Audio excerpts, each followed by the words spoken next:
Hello friends, मैं अमित गुप्ता आप सभी का एलपीएस एकेडमी यूट्यूब चैनल पर स्वागत करता हूं। तो आज हम प्रश्नावली 1.3 पढ़ाने जा रहे हैं।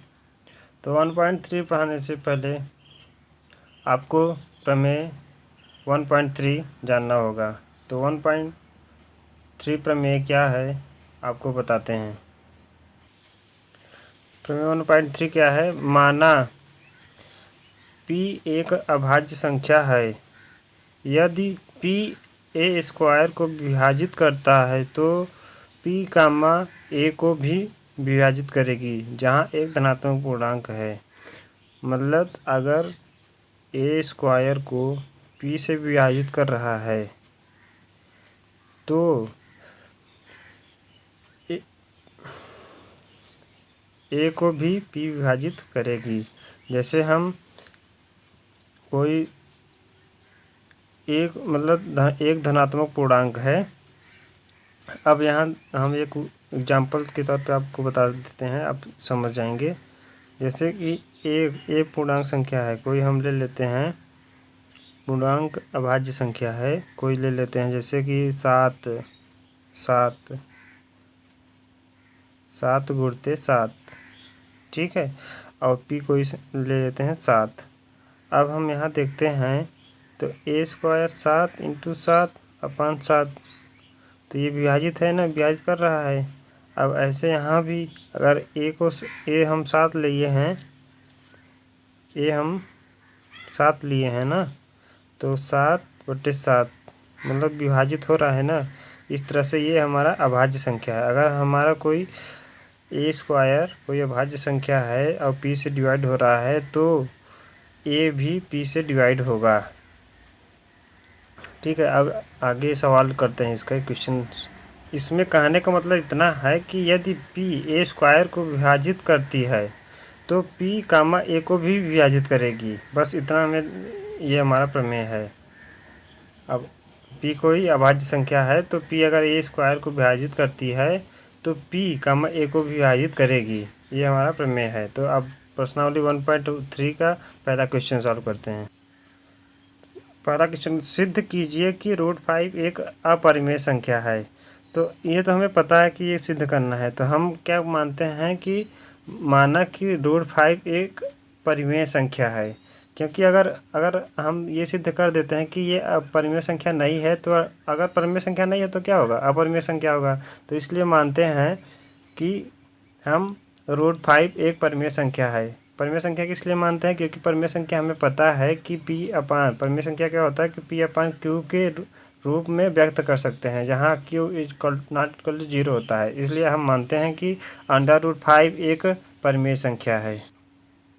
माना √5 एक परिमेय संख्या है तो √5 बराबर r/s, जहाँ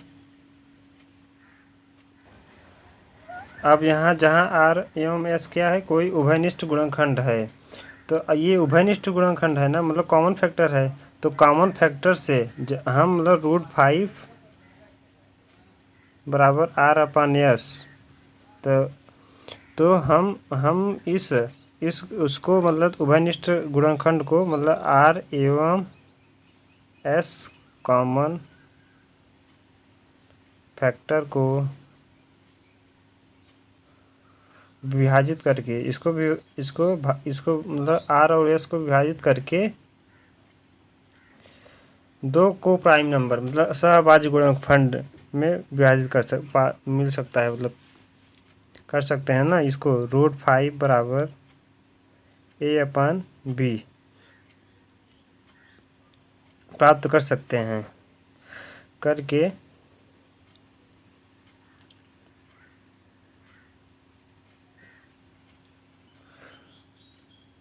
अतः r एवं s कॉमन फैक्टर को विभाजित करके सहअभाज्य गुणनखंड प्राप्त कर सकते हैं। तो सहअभाज्य गुणनखंड हमारा क्या मिल जाएगा? a/b। तो वेयर a एंड b को प्राइम नंबर है, को प्राइम है। हमने क्या किया कि जो हमारा उभय कॉमन फैक्टर था आर एवं एस को, जैसे कॉमन फैक्टर कोई सा भी हो गया हमारा, जैसे कि 4×3 था, ठीक है, और इसको 3×2 था, तो कॉमन फैक्टर जो रहेगा 2 से 2 कट गया, तो हमारा 2/1 मिल गया ना। तो ये हमारा 2/1 ये क्या है, को प्राइम नंबर है ना, को प्राइम नंबर मिल गया हमें। तो को प्राइम नंबर हमारा क्या है, ये A/B। तो इसको क्या करेंगे, अब ये आ गया हमारा, तो B बराबर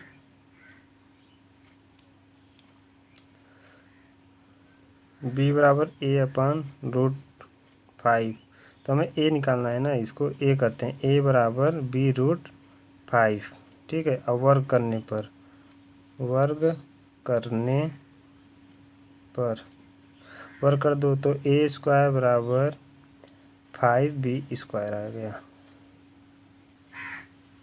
अब यहाँ क्या हो रहा है कि A² को 5A² को विभाजित कर रहा है, विभाजित करता है। तो प्रमेय 1.3 अभी बताए थे ना कि अगर 5A² को विभाजित करता है तो प्रमेय के 1.3 के अनुसार क्या हो जाएगा कि 5A को भी विभाजित करेगा,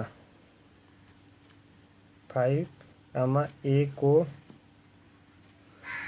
को भी विभाजित करेगा।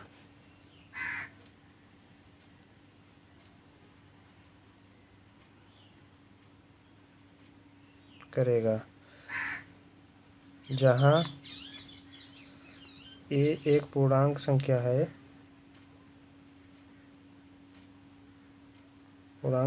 है, इसलिए मान लेते हैं A बराबर 5 के।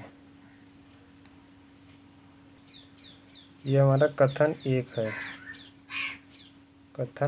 है, ठीक है। अब आगे सॉल्व करते हैं। A बराबर 5 के कथन 1 में रखने पर, अब रखते देते हैं A² था ना, तो 5K² बराबर 5B², तो ये हो गया 25K² बराबर 5B²। तो आ गया ये 5K² बराबर B²। अब यहाँ भी देखते हैं कि जहाँ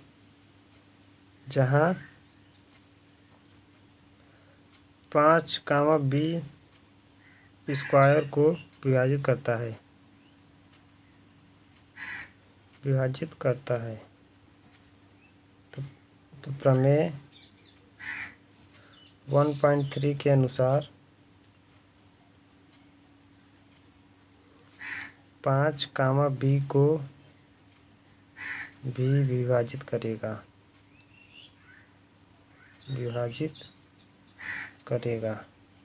तो ये हमारा क्या हो गया, कथन 2।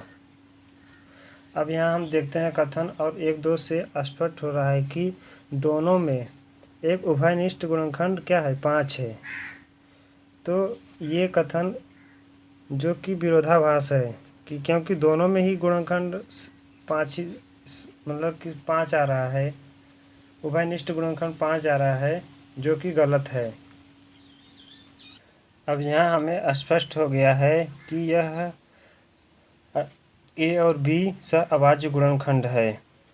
तो हम कह सकते हैं कि जो हमने कल्पना की थी तो वो त्रुटिपूर्ण है, मतलब कि √5 परिमेय संख्या जो हमने माना था वो त्रुटिपूर्ण है। तो इससे निष्कर्ष निकलता है कि √5 अपरिमेय संख्या है। मतलब जब हमें ये पता चल गया कि √5 परिमेय संख्या नहीं है, ठीक है, परिमेय संख्या जब नहीं है तो क्या उसको क्या कहेंगे कि अपरिमेय संख्या है। तो आप इस मेथड से √2 और √3 पर अपरिमेय संख्या है निकाल सकते हैं, सेम इसी मेथड से। तो धन्यवाद आप सबको मेरा वीडियो देखने के लिए। यदि आपको वीडियो अच्छी लगी हो तो हमारे channel LPS academy YouTube channel को सब्सक्राइब करें, लाइक करें और वीडियो को शेयर करें। धन्यवाद।